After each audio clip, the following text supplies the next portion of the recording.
Green have a new album out, and it's kind of a new direction for them as well. And there's this more sort of a electronic element to the album. The album's called Connection. It was released last Friday, actually, and it's out. And they're going on. They're just back from an American tour, actually, or from some time in the States, and they're going on an Irish tour as well. Excuse me, which will include a date in the Olympia Theatre in Dublin. Seeing as they're not playing in Donegal, I just thought I'd mention that. And the singer and bass player is Barry Murphy, and you might know Barry from a previous life because he played rugby at a really high level. In fact, he played a number of times for Ireland, and he played for Munster. He wore the Munster jersey 71 times, including a try-scoring appearance against the All Blacks in 2008. He had to quit, mind you, a few years later because of injury. I think his career ended a bit before he had anticipated. But Barry, as I say, plays bass and sings with the band Hermitage Green, and now joins us on the line. Barry. Hi, John. How are you? Yeah, Thanks good. for that introduction. Good. Well, yeah. Well, I was just scanning through the Sunday Times and saw a wee bit. So that's the headline of that article is outrageous. I assure you, I did not say what the headline they quoted me to say. Well, I'll just I'll tell the listeners what it is. I'm a rock star now, but I still love rugby, says Barry Murphy. So I do love rugby, but I've never declared myself as a rock star. I assure you that. No. When you're up there on stage, that's the way we see it. Anyhow, how's life? The album is out now, and it must be a strange one for an artist when you bring out a new album, because you spent, in your case, I think it's something like 18 months working on it, and you know tinker around with songs in the studio, and the band's kind of going in a new direction, but you have no idea how it's going to be received. You have no idea how the songs are going to go down. You put your heart and soul into it, and then you put it out for fans and critics and casual listeners and everybody, and then there's social media, and you have to go on there and find out what people think. Yeah, exactly. It's a bit daunting, but for me personally, I find it very exciting. I think this is a step in, or more of a leap in a new direction for us. It's a little bit more electronic, and we knew we had to take our time with this album. So it took 18 months from when we started recording, but in terms of writing, it's probably 3 years to getting it over the line. And we've always had an electronic and more of a dancey element to our live shows, and we've just never really captured that in studio. So we wanted to write in that direction. We got a producer who's a friend of ours, Killian King in Limerick, to kind of dedicate all that time to it. Normally when you go into a studio, it's 2 weeks and you bang it out because that's all you can afford. We're an independent band who co-produced this as well, so it took a lot of energy and a lot of effort, and we're so proud of it. And I think once you are proud of it yourself, then that's the first step. And there's been nothing but positive responses so far, and yeah, we're delighted. It's been an unbelievable journey, and even the last week, John, just the weather, I'm sure, in Donegal was even more incredible than it was down here last week, and the whole country seemed to be buzzing. We celebrated on Culture Night on Friday night in Limerick. We released it, and with a fantastic night. And as I said, we get to tour it then in the winter in places like the Olympia. We haven't a Donegal date yet, but we're working on it for the spring. Good to hear. Okay, that's fine. That's what I wanted to hear before we can carry on. It was a good night to release it, a culture night, and you make a good point there in that once you're happy with it, once the band are happy with it, then everything else, the chips, they fall wherever. Exactly. Yeah. You're just back from the States. What was involved there, or how did that go? Yeah, it was a quick trip. It was a week, and we had a festival in Kansas City, and then did 3 shows at that. Then we were in a place called Belton, Missouri, and Cambridge, and in where's Chicago? Name the state. Illinois. Yes, Ohio, and then went up to Chicago for one last date after that. So it was a quick trip for a week, just because we had the album launch coming and we knew we had a lot to do back here. So, but lovely to do. Getting to play the new music at festivals over there and touring around. We love traveling. It was something we've always, did from day one, is get on the road, and we love each other's company still, which is a good part when you've been in a band for 14 years. and yeah, it was great. It was great, and lovely to get a bit of sun on the bones as well. Yeah, absolutely. It's a it's a tricky beast. The United States, it's so vast, so huge, so many different markets, different states. Yeah, So it is. It's different. It's weird. Like when you get there, you realize every taxi driver and barman has released an album or 7 albums as well. So the music is it's so popular and the standard is so high that you're competing with a lot. And it's a fairly charged place at the moment. The States, you're mm, never within 30 seconds of having a conversation with someone, and it kind of tends to go towards the election happening in a few months. It was really bizarre being over there, being honest with you. Like it was interesting.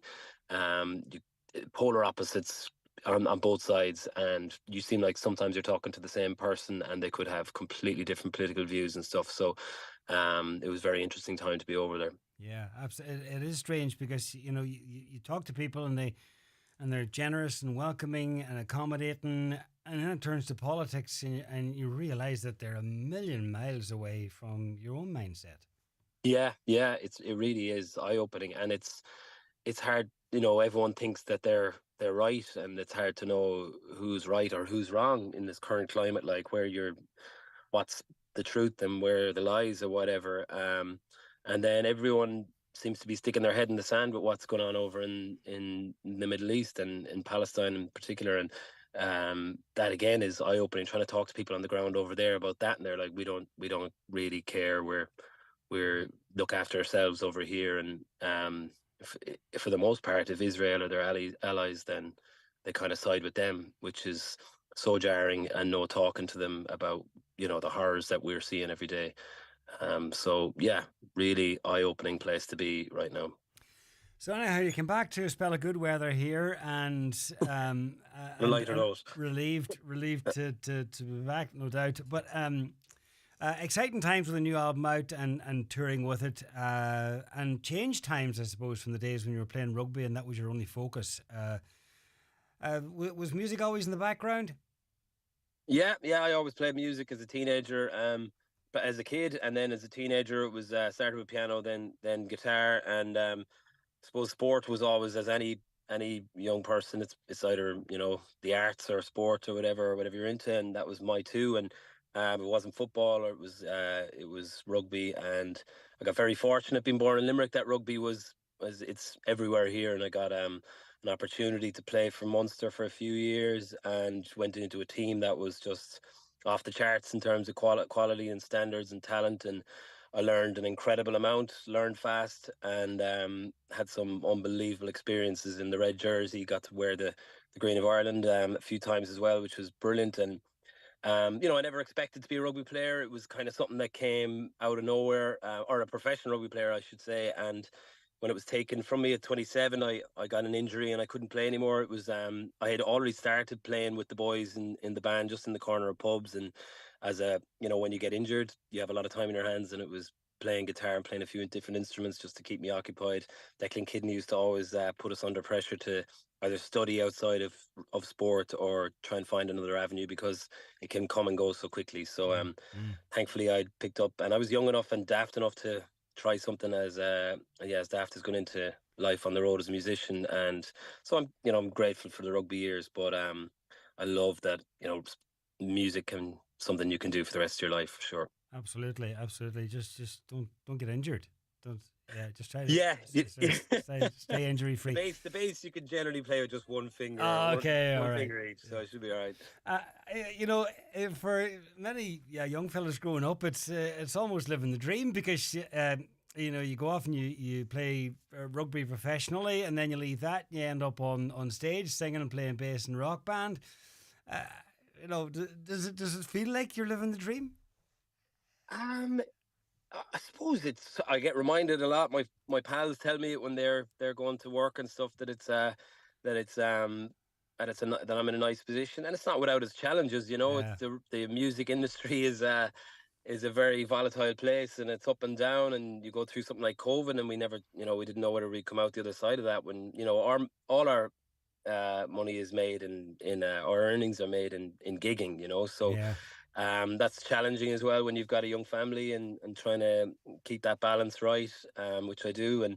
But I love it. Absolutely wouldn't change it for the world. And I do find myself very lucky that I get to do what I love with people that I love, and we're still writing the music and growing as a band. So yeah, for any youngster out there, yeah, it's great. Just I suppose keep your head in your shoulders. I was lucky. I think that I got that experience in the Munster dressing room that kind of kicked me up the arse and clipped my wings a little bit when I was younger. And it's hard to develop a crazy ego in those kind of places, which kind of levels you and keeps you grounded. And I'm very grateful for that as well.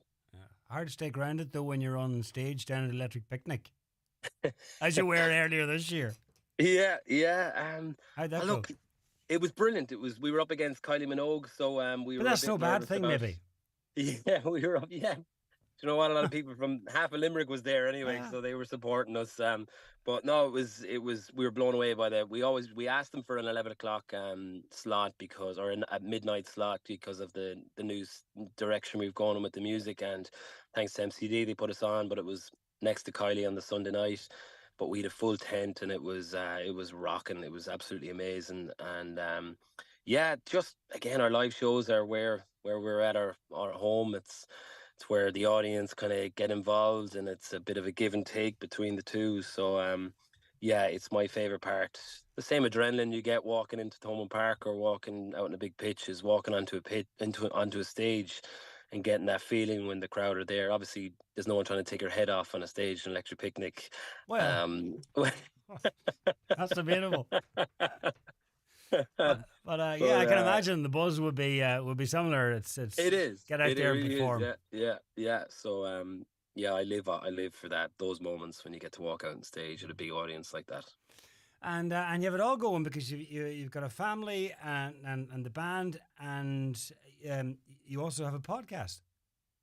I do have a podcast.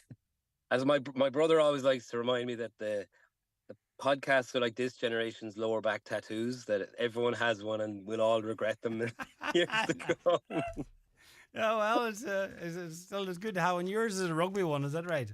It's loosely based. So Andrew Trimble, who I'm sure some of you will know from his time in Ulster and Ireland, Trimby and I became very good friends over the years, playing against each other and with each other. And we got asked to do a podcast many years ago by Joe.ie, and then we stepped away from that after a year and decided to keep doing our own thing. It's called Potholes and Penguins, very loosely based on rugby, but more so into life and what we're up to and music. And his world is very fascinating, what he does for a living. So a lot of tech stuff. So yeah, it's for everyone. If anyone is listening, just look up Potholes and Penguins, and it's on Patreon.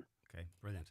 All right, then we'll listen. The best luck with the tour. Selected dates around the country, and hopefully more to follow next year. It's to support the new album, The Connection, from Hermitage Green. It's been a pleasure, Barry, chatting to you. I'm going to have to minimise you on the screen now in order to get back there and play the track off Spotify, because since the album's so new. Oh, brilliant. No problem. You'll suffer that. Listen, it's been a pleasure, Barry. Thanks so much. Absolutely, John. Thank you so much. Cheers, Slán. Okay, then here is Hermitage Green. It's from the album. It's a track. Well, I picked out a track, and I'm not sure if they have plans for it to be a single or not. It's called Close Your Eyes.